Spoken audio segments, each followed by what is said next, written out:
Hey guys, it's Brittany with another video, and I want to talk to you guys about love. Often in our society, we are fed the idea that love, eros love, as the ancient Greeks call it, romantic love, passionate love, is the most ideal form of love. And this is an idea that is perpetuated from when we are children in movies and, even social media now and then, all the way up to when we're grown adults to the chick flicks or the romantic comedies, and still social media as well with um, the relationship goal posts, ideal life and happiness through a romantic relationship. And as someone who grew up believing that eros love or romantic passionate love was the love to aspire to, and it was the ideal love to really long for in life and go for, just through life experience, I came to a conclusion that it it really wasn't, at least not as far as filial love, friendship love, the love of friendship, affectionate love. And it's interesting because when I looked it up, the ancient Greeks actually felt the exact same way. So,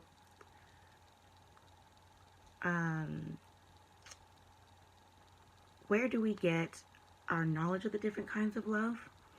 And why should we learn to appreciate filial love, the love of friendship, affectionate love, more? Well, Plato, an ancient Greek philosopher, believed that sex, the physical part of eros love, was not necessary for love itself, which is why he and the ancient Greeks believed that there were so many different kinds of love. And psychologytoday.com and lifehack.org does a great job of breaking down the 7 different types of love that the ancient Greeks came up with and defined, as well as the 3 different love languages. So the 7 different types of love are the ones more relevant to this topic. So they would be agape love, unconditional love. This is love of people, of all things. Eros love, that would be the romantic love that I had mentioned earlier, like a love between mates, boyfriend, girlfriend, boyfriend, things like that. Filial love, affectionate love, as though between friends and equals. Philia love, love of the self, self-love. Storge love, familiar love, that's love between family members. Pragma love is enduring love, as if between lifelong friends or a married couple. Ludus love, which is more of the playful love, like in the beginning romantic stages, romantic period of a relationship. And mania, the obsessive kind of love. So while we're talking about the different kinds of love, going into the ancient Greek philosophy of specifically eros love, they had believed that it should be something that is feared, or is something that it was feared by them, in Plato as well. And this is because it seemed dangerous of how uncontrollable our urges were, because of our need to procreate, and it was just such a type of love that would burn hot and die fast, is what a lot of people call passion nowadays. And this passion, it was just uncontrollable, so they feared that we could not deny the passion, that we could not go through with it. And I'm not saying necessarily now that that's something to be feared or anything like that, but that is definitely a thought that they had as far as eros love versus filial love. And they held filial love above eros love for the fact that it was a love amongst equals. Equals being in society, age, what you're doing, all of that. Just socially equal on the same level. So, while we talk about the different forms of love in Plato's theory, it's good to recognize, where the history of it comes from, and that's where ideas come from. They come from the ancient Greeks. So, to go more into filial love, and just to really bring to perspective why we should value friendships more, is that I'm going to go into a personal story about a friendship that changed my life.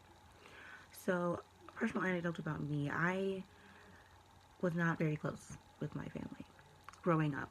And I was so into getting a boyfriend, having a relationship. That was what everybody was doing growing up. And that was just what was on our mind constantly. But when I really take a look back at those times that I had met this particular person, her name was Athena. I had met her through a mutual friend at the time, and we didn't get close until a few years later. And we kind of just meshed together, like our lives just kind of meshed together at the perfect time. The right people always seem to walk into your life just when you need them, and they usually come in the form of friendship. So she was my closest friend, and she was someone who became a family member for me. She was the family that I had chosen. She housed me, clothed me. She introduced me to her family. You know, we gave each other exactly what we needed at that moment in our lives. You see, the thing about friends is that they go through life with you. They walk alongside you and get you through the parts of your life that they were meant to be there for. They help shape you, who you are, and often come before you meet your life partner or significant other. Or they come along while you're going through different significant others as you go through your life. They are the family you choose, as Athena was for me. Romantic partners can come and go, and they came and went within my lifetime, but the friends, Athena, and I can name a few others, you know, they were the ones that really stuck around through those relationships, through those heartbreaks, all of it. They were there before, during, and after. And we must remember to value the people in our lives, all of them, especially our friends, because friends are such an underrated love these days. And so instead of searching for potential mates for Eros love, we should recognize that in this life, everything is energy. And see that the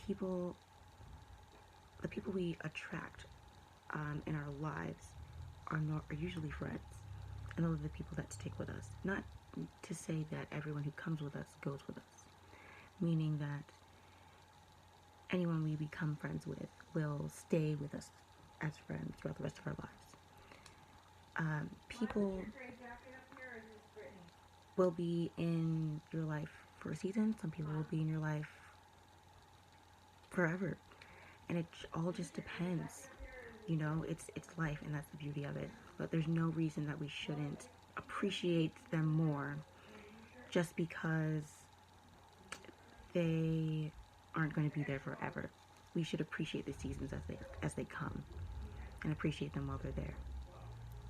As a society, we tend to hold romantic relationships over platonic love, but through the understanding of the ancient Greek philosophy and the different forms of love, we can come to appreciate them all, including platonic love. I encourage you to reflect on your friendships, the connections you've made, and how they've impacted your life. Then, as if reaffirming a life partner or a family member, tell your friends how much you appreciate them being in your life. And again, not everyone that comes with you goes with you, especially with friends. And that's okay. Everyone comes into your life for a reason, and many for only a season, but it doesn't mean that those seasons should pass without really appreciating what they bring.